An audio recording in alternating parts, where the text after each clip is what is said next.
And why not we all join together at one statement? Will you? Will you? Will you? Yes or no? Yes. Learning, not taking breakfast, learning gives creativity. Creativity leads to thinking. Thinking provides knowledge. Knowledge makes you Great. knowledge makes you Great. knowledge makes you powerful. Wise. Well, knowledge makes you mahan, great. Knowledge makes you great. That's the purpose of children life. Particularly young age, when we generate interest in the books, and that to beautiful poems, beautiful stories, and beautiful pictures, illustrations, then the creativity of the children increases. That is the potential of knowledge. Making knowledge, making them great, irrespective of where from they come from. Knowledge is really wealth. It doesn't care whether you are a rich man's children or a poor man's children. It gives a harmony, protection. So friends, I am delighted to participate in the inauguration of the International Conference on Children Library, Building a Book Culture, organized by Association of Writers, Illustrators for Children. My greetings to the eminent educationists, librarians who are assembled here, publishers, authors, illustrators, social activities, and children participating in this function.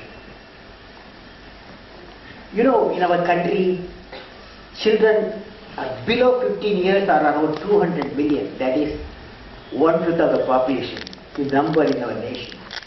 And they would develop an active young members of knowledge society. What the children need is the presentation of authors of children's book with interesting and beautiful themes, highly illustrated and skillfully edited, and the book has to be affordable for all sections of the society.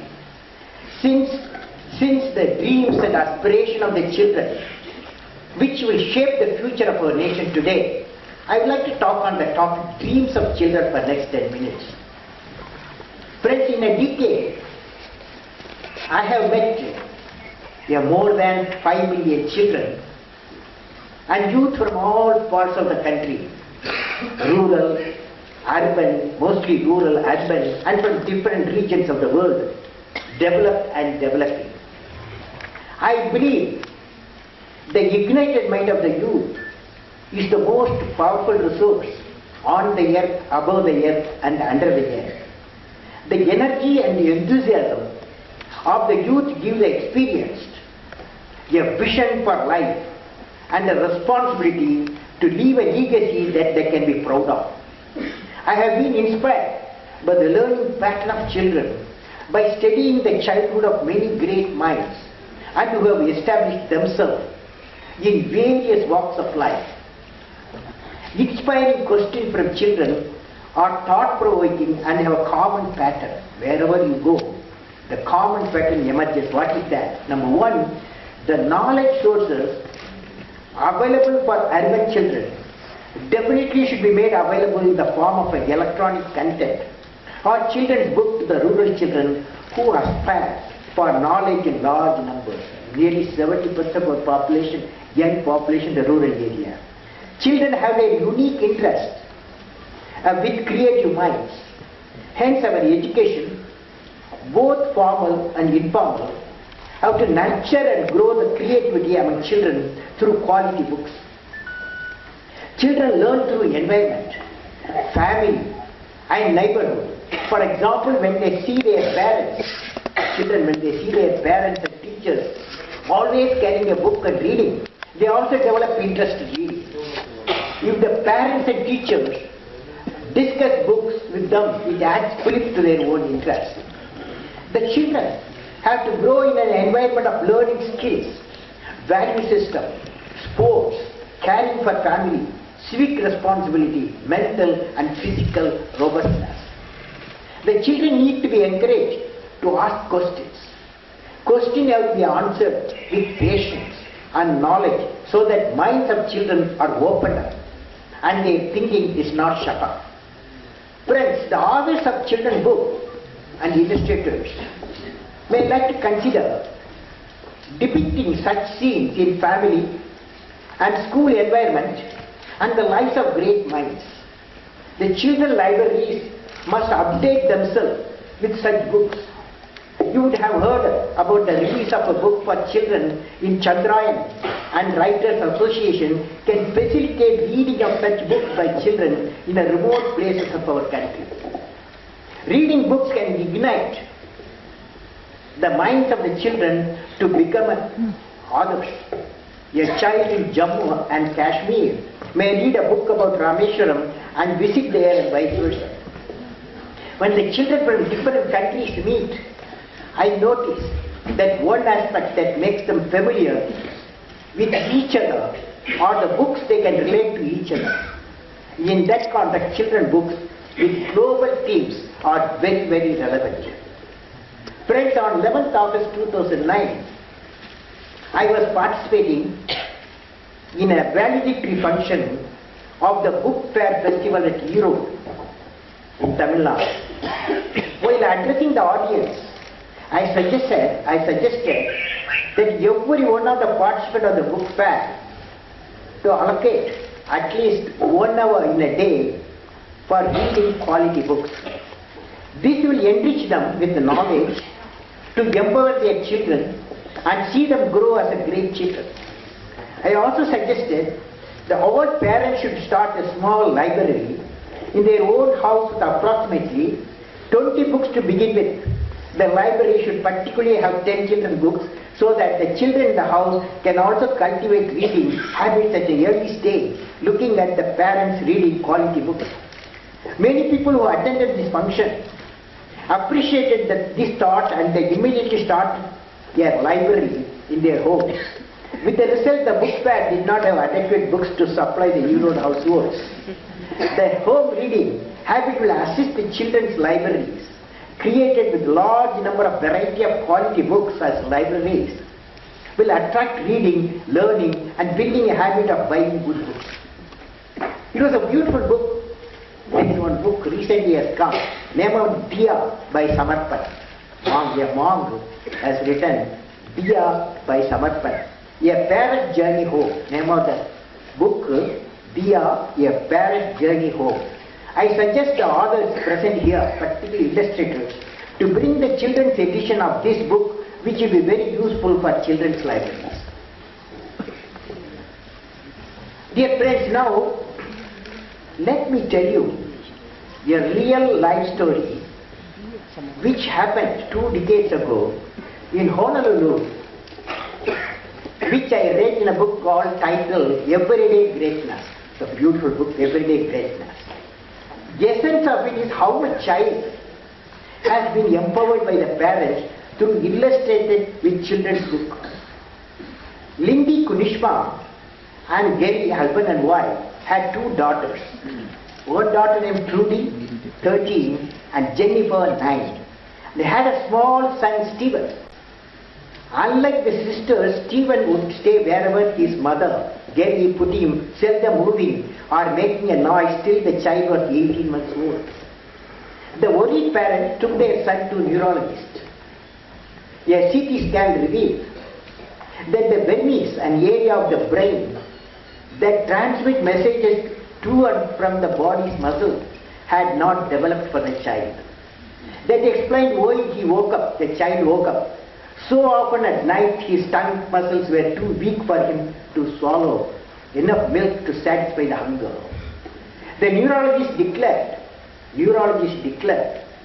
that Stephen will never walk or talk or do much of anything that required muscle control. Neurologist also told that boy Stephen will be profoundly retarded. Shattered by the diagnosis, Gary mother could not eat or sleep for days.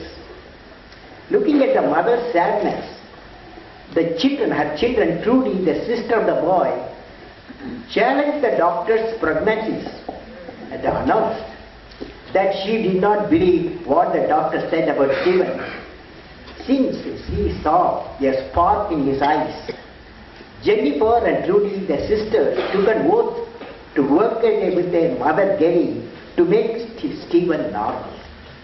Two children and mother took an oath to make the child, the so-called retarded child, normal.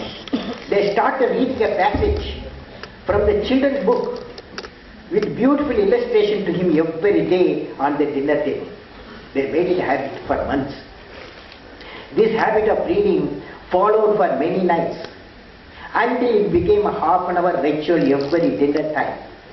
Along with the reading, Jennifer and Julie asked questions and pointed out animals or people listed in the books.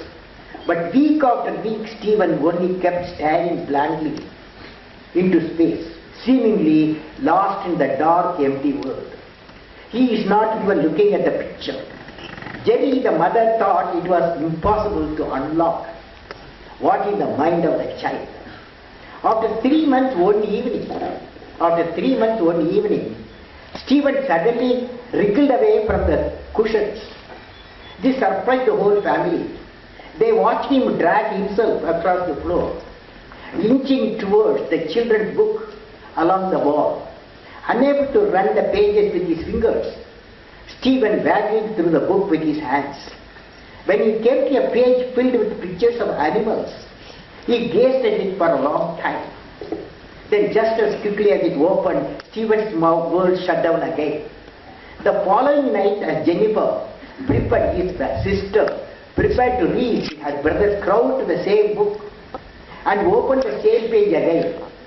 This showed Stephen got a memory. As the months passed, Stephen showed more and more response to the night reading. From her study of the subject, mother learned, the other parts of the brain can often compensate one area is damaged. Maybe that is happening with Stephen, she thought. Both Trudy and Jennifer played the piano, and now they propped the Stephen under the grand piano while they played. One day after practicing, Jennifer lifted Stephen from his place under the piano. This time he was uttering new sounds. He was humming the music and enjoyed. Simultaneously, the family also worked to build up his muscles.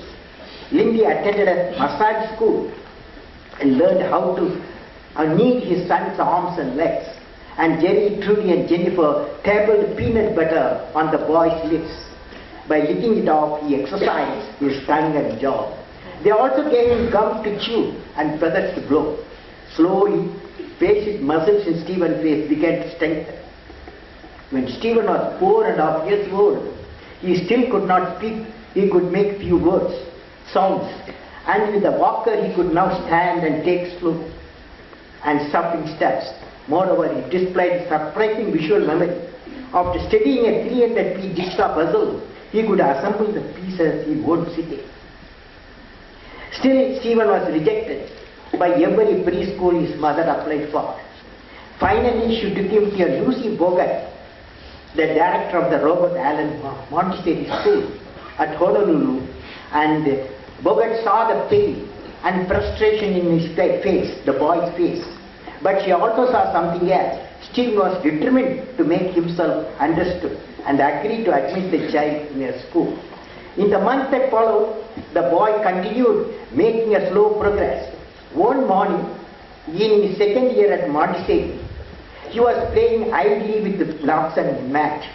Bogart stood off at the side watching the teacher work with another child on numbers. What number comes next? The teacher was asked. The child drew a blank. 20, Stephen blurted. Bogart's head swivelled.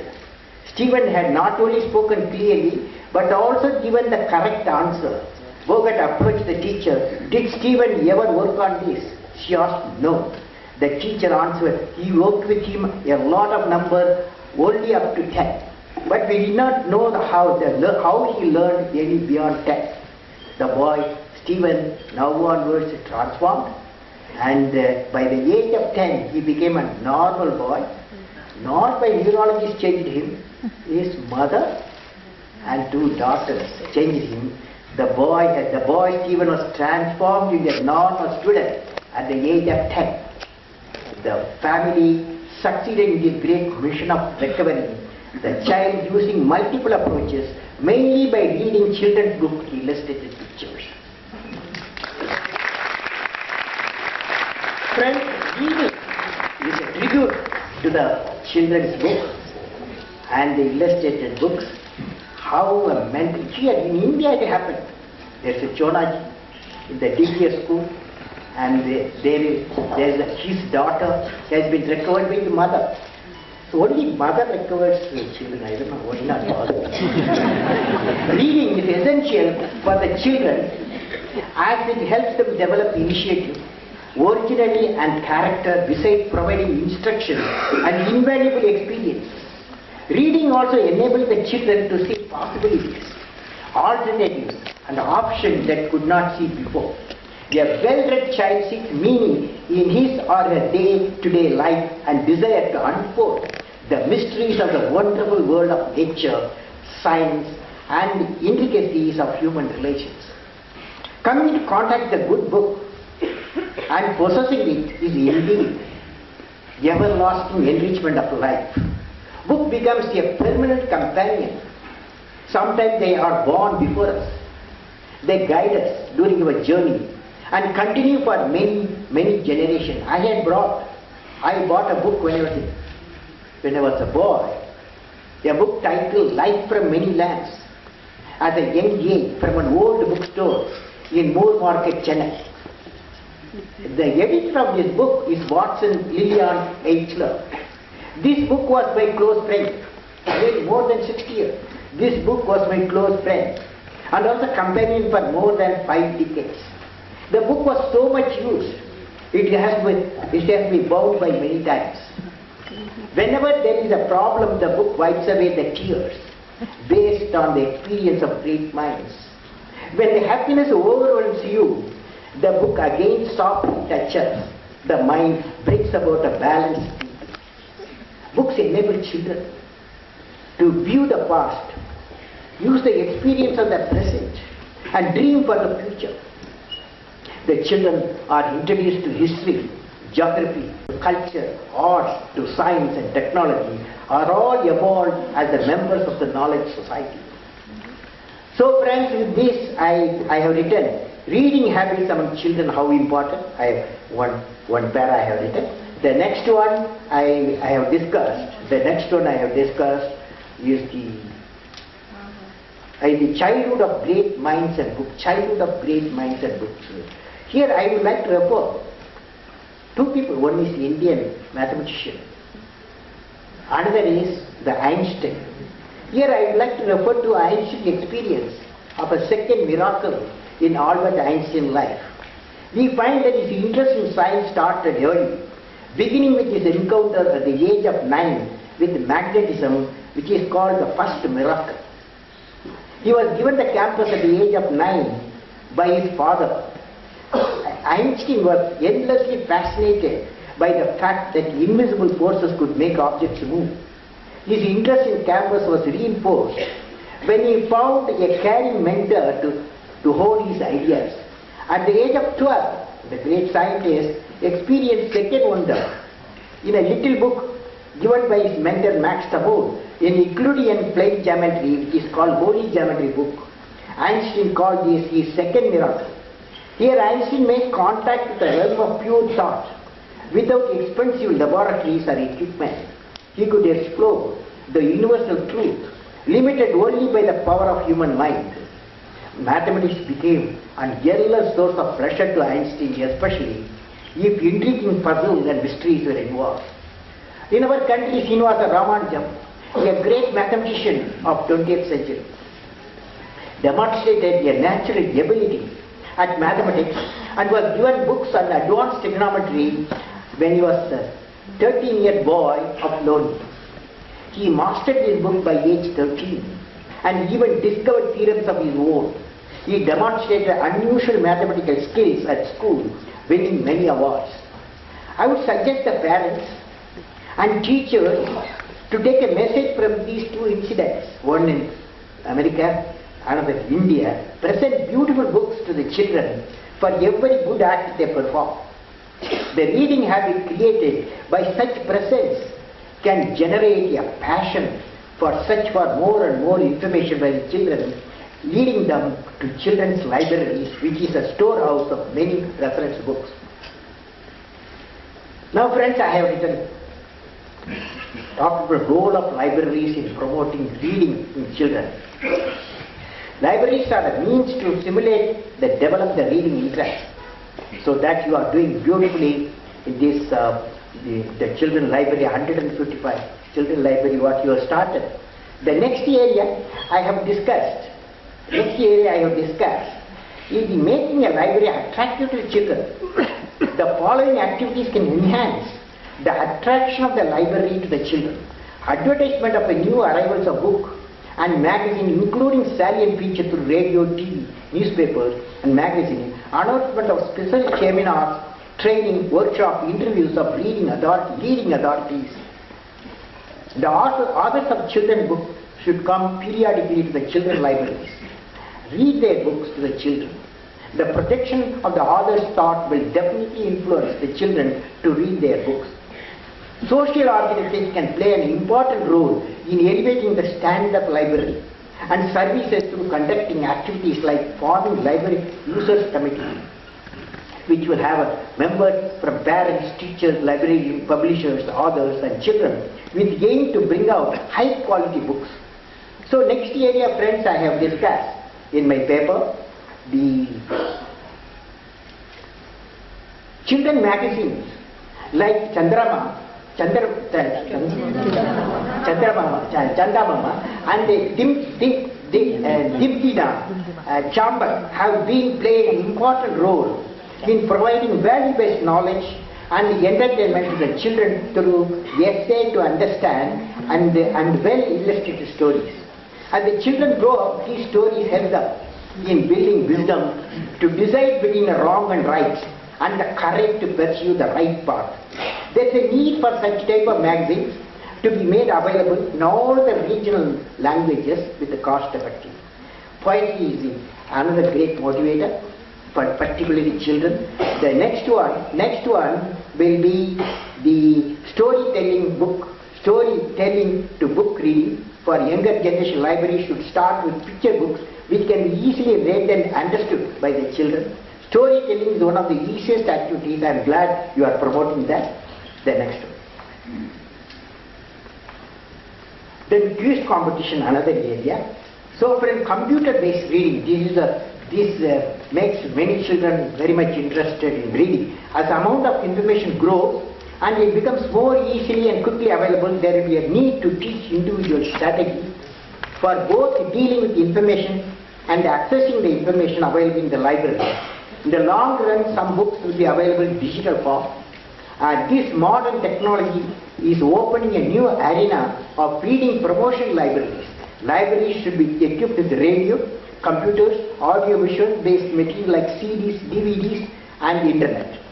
So friends, many families these days get products home delivered from commodity stores. Many families these days get products home delivered from commodity stores and food restaurants. In the same way, families can develop a habit of getting quality children books home delivered as either outright purchaser or as a loan. So this new area you can develop. In conclusion, friends, the authors, librarians and publishers present here should evolve strategies through which children's libraries can become an effective tool for promoting human values. Children should be exposed to books of many different countries, different cultures, languages. This will generate a future society which is respectful and tolerant to others' views and cherishes unity in diversity. The history of national heroes from different regions should be lucidly brought up to the children so that they understand the national values and can be inspired to work towards building a greater nation. And they all start thinking that nation is bigger than any individual organization or group or a party. I appreciate the Association of Writers for creating 155 libraries. There is a need for creating mobile children's libraries which can reach the rural and semi-urban children at an affordable cost. I have come across two models, one in Chandigarh and the other is Vidhanagar, Tamil Nadu, which attracts large number of readers, particularly the young. The Chandigarh model, called browser, envisages payment of a graded membership fee and the availability of large number of books for the members. The Vidhanagar model enables the student to draw comics, adventure, fiction, magic book and a small fee for 50 paisa per hour. This small but time-based fee forces the student to concentrate and read material speed. We need to expand these models of mobile children libraries to all the rural areas in the country. Let us connect all the 600,000 villages through mobile library from an existing children library through multinationals. With these words, I inaugurate the International Conference on Children's Libraries. My best wishes to all the participants of this conference success in their mission of motivating every child towards reading books and acquiring knowledge needed for the evolution of the present century knowledge society. May God bless you all, friends.